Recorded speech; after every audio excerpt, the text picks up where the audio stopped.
Cette fois, c'est officiel. L'annonce a été faite il y a 1 heure environ. C'est bien le site de Chaulnes qui a été choisi pour devenir le 3e aéroport de la grande région parisienne. Chaulnes est un village de la Somme situé à 125 km de Paris. Les agriculteurs sont consternés, les entreprises locales beaucoup plus enthousiastes. On aurait 2 pistes de ce côté-ci et puis 2 pistes à l'extrémité, de l'autre côté. Donc... Et vous au milieu? Et moi au milieu, oui. À quelques kilomètres de là, l'ambiance est moins tendue. Des chefs d'entreprise en bâtiment sont réunis autour d'Alain Gagné. Cet entrepreneur est à l'origine de la candidature de Chaulnes.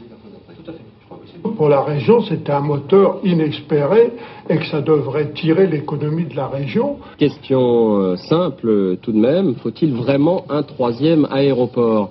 On sait que les Verts y sont opposés par exemple.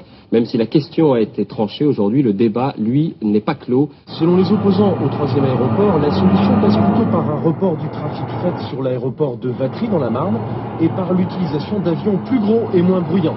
Vatry, c'est en Champagne. Et c'est un aéroport qui existe déjà. Et donc qui pourrait donner des solutions immédiates. Il est urgent d'agir. Ceci étant, je me dis, à quoi vraiment servent les Verts au gouvernement? Ils sont prétendument contre un 3e aéroport. On va quand même le faire. Ouais. Il reste 35 millions de passagers en 2020 qu'il faut absolument héberger dans des aéroports. D'où la nécessité du 3e aéroport. L'annonce d'un 3e aéroport dans la Somme à l'horizon 2020 a suscité l'indignation quasi unanime des maires des communes avoisinantes de Chaulnes. Ils ont mis leur démission dans la balance. Les maires de la communauté de communes de Chaulnes sont venus ce matin à la sous-préfecture de Péronne pour dire leur inquiétude et récupérer quelques cartes.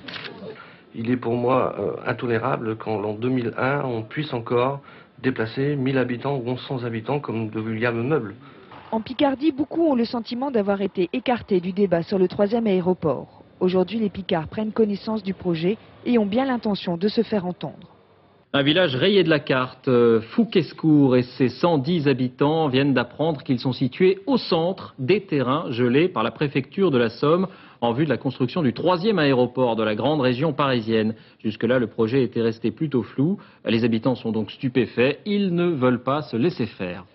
À Fouquescourt, les poules ne veulent pas du 3e aéroport. Les fleurs non plus d'ailleurs. Pourquoi on ne le met pas à Sainte-Gabelle, en Corrèze, ou au-dessus de chez Monsieur Guessot, l'aéroport? Il y a de la place aussi par là. Pourquoi c'est nous? Le premier coup de pioche n'interviendra pas avant une large concertation en 2003. Dès ce matin, le nouveau secrétaire d'État au transport, Dominique Bussereau, a indiqué que tout était remis en cause sur place dans un village près de Chaulnes. Le site choisi initialement pour le projet, c'est le Soulagement. Les panneaux sont toujours là. Pourtant, à Fouquescourt, comme dans le reste de la Somme, les habitants ont repris espoir depuis la nomination du gouvernement. Ce matin, quand je me suis réveillée et que j'ai entendu que M. de Robier a été ministre des Transports, c'était un ouf et un soulagement. Un Picard au gouvernement, Alain aussi en rêvait. Il était venu avec nous à Chaulnes où nous étions 8000 pour manifester, pour dire que ce 3e aéroport était inutile. On lutte depuis des mois pour dire qu'il ne faut pas de 3e aéroport, ni ici ni ailleurs. C'est un combat donc national que nous menons. Il y a assez d'aéroports en province que l'on peut agrandir et qui coûtera certainement beaucoup moins cher. Oui, ça coûte très cher. 60 milliards de francs, tiens, c'est pas rédigé en euros. Parce qu'on comprend mieux comme ça. Oui. Le 25 mai, une manifestation est prévue à Amiens, la ville du tout nouveau ministre des Transports, pour que le grondement des avions ne couvre pas les bruits du village.